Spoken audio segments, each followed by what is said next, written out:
അല്ലാഹുവിന്റെ പ്രവാചകൻ സല്ലല്ലാഹു അലൈഹി വസല്ലമ തങ്ങളെ നിസ്കാരമില്ലാത്തവന് മരണസമയത്ത് കിട്ടുന്ന അദാബുകളെ കുറിച്ച് സഹാബത്തിനോട് പറഞ്ഞു കൊടുക്കുകയാണ്. വസലാസത്തുൻ, 3 അദാബുകളാണ് നിസ്കാരമില്ലാത്ത ഒരു മനുഷ്യന് അവന്റെ മരണാസന്ന സമയത്ത് അല്ലാഹു നൽകുന്നത്.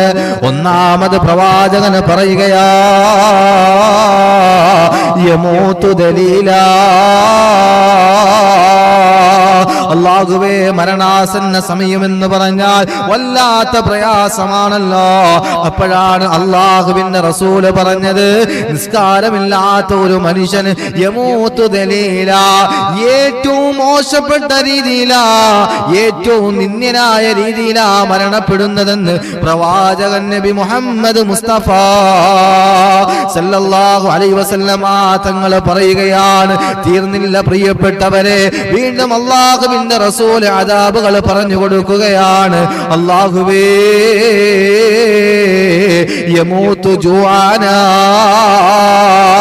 അസ്റായീൽ അലൈഹിസ്സലാത്തു വസ്സലാമിന്റെ രൂപം കാണുമ്പോൾ വല്ലാതെ പേടിക്കുമല്ലോ. ആ സമയത്ത് അല്ലാഹു വല്ലാത്ത വിശപ്പാ മനുഷ്യന് കൊടുക്കുമെന്ന് പ്രവാചകൻ നബി മുഹമ്മദ് മുസ്തഫ. സുബ്ഹി നമസ്കരിക്കാതെ അലസരായി നടന്നവരുണ്ടല്ലോ, ളുഹർ നമസ്കരിക്കാതെ കളിതമാശ പറഞ്ഞവരുണ്ടല്ലോ, അവർക്ക് മരണാസന്ന സമയത്ത് അല്ലാഹു കൊടുക്കുന്ന അദാബാ യമൂതു ജുആനാ, അല്ലാഹു വല്ലാത്ത വിശപ്പ് കൊടുക്കുകയാ. പ്രവാചകൻ പറഞ്ഞു വല്ലാത്ത വിശപ്പ് കൊടുക്കുകയാ. വീണ്ടും അല്ലാഹുവിന്റെ റസൂല് പറയുകയാണ്, യമൂതു അത്ശാന, അല്ലാഹുവേ ആ മരണാസന്ന സമയത്ത് അവന്റെ തൊണ്ടകൾ വല്ലാതെ വരണ്ടു പോവുകയാണ്.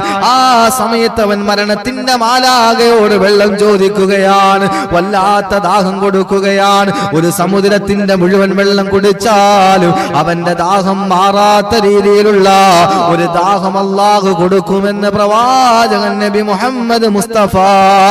അതുകൊണ്ട് നിസ്കാരമില്ലാത്തവരുണ്ടെങ്കിൽ നിസ്കരിക്കണേ, നിസ്കരിക്കാത്തവർക്ക് വല്ലാത്ത അദാബുകളെന്നാ പ്രവാചകൻ നബി പഠിപ്പിക്കുന്നത്. അതുകൊണ്ട് ജീവിതത്തിൽ മാറ്റമുണ്ടാകണേ ഉമ്മ, ജീവിതത്തിൽ മാറ്റമുണ്ടാകണേ ചെറുപ്പക്കാരാ. അല്ലാഹു മരണം വരെ നിസ്കരിക്കാൻ നമുക്ക് ഭാഗ്യം നൽകി അനുഗ്രഹിക്കട്ടെ.